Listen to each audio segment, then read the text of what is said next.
Hey guys, VG Sav here with another episode of my Mario Kart 8 series, walking through the DLC. First track here is Ice Ice Outpost, which is another completely original track.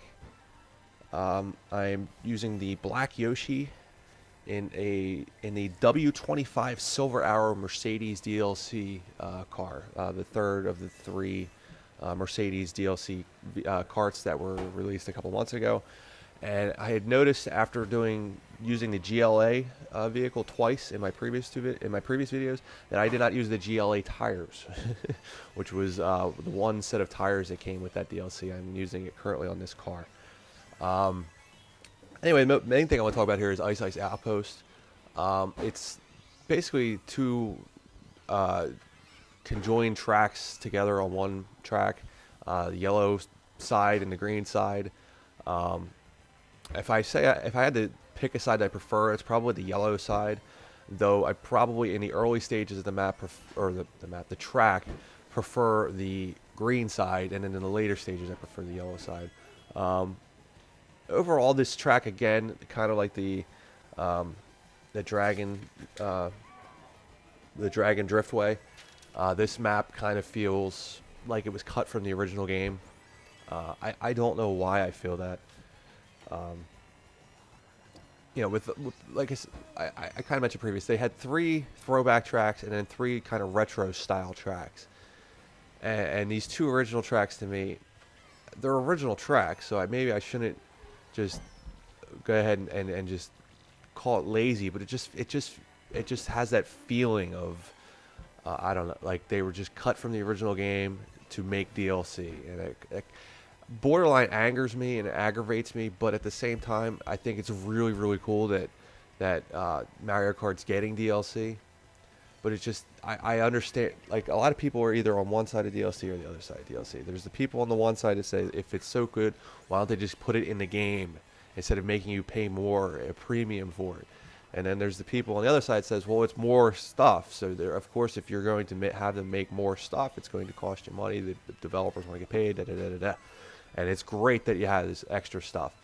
Um, I kind of fall in the middle of the argument, and when I look at tracks like this, it kind of it brings me to the other side, the money, like the money hungry. We just want to make money side of the argument. The developers just want to make money. Da, da, da.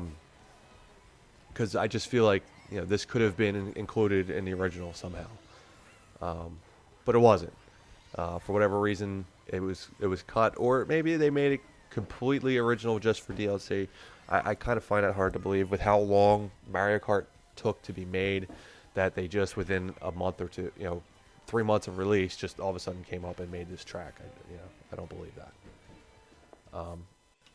I guess if we put it that way, though, that argument can kind of be made for all of these tracks, throwback, retro, or not. So I guess it just really depends on what side of the argument you're on. Lastly here, or finally, we have Hyrule Circuit, and I am using Link on the only DLC motorcycle to this point, the Master Cycle, which has the only DLC tires from the new DLC, the Triforce tires. First, let me talk about Link. I think he's an awesome character. I was a big fan of some of the Link games, not all the Link games, not really more of the recent Link games, but or Zelda games.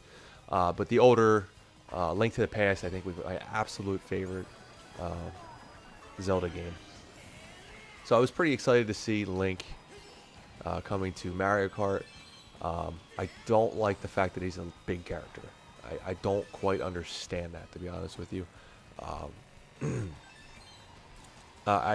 If I just picture Link in my head, I picture a medium character. Like, you picture him from Smash Brothers, you picture a medium character. You don't picture a large character like a Bowser or a Donkey Kong. He doesn't seem to fit that mold to me. So it was kind of disappointing that he's a big character and not a medium character.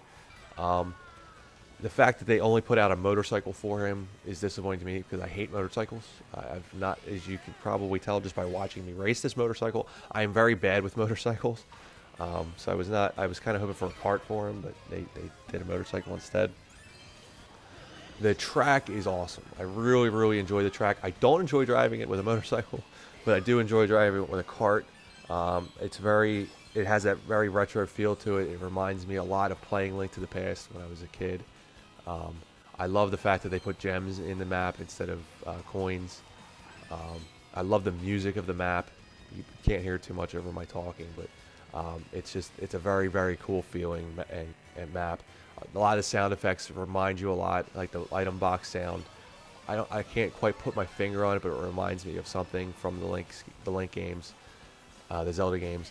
And then there's actually we're coming up on it here in that room with the Master Sword sitting in the middle of it. There's some way to open a ramp right in front of the sword, and it makes that old noise when you used to, open a cave or something like that, or a secret location. And I thought that was really, really cool too. So overall, this map is probably my favorite of the DLC. Just not the motorcycle, and unfortunately, just not Link. Him being a large character was pretty disappointing to me. But anyway, guys, that's my video. That's my basic review of the Mario Kart 8 DLC. For the most part, I like it. There's some downsides to it, but for the most part, I think it's completely worth the money. I actually paid in advance for the next one, so I got kind of a discount. And I suggest that you guys do the same thing. That's the only way that you get the different colored Yoshis and Shy Guys anyway. So guys, I definitely think you guys should check out this DLC. It's pretty exciting to have Mario Kart DLC, in my overall opinion. So anyway, guys, that's my video. I hope you enjoyed it. If you did, make sure to like, subscribe, and leave a comment. And as always, thank you for watching.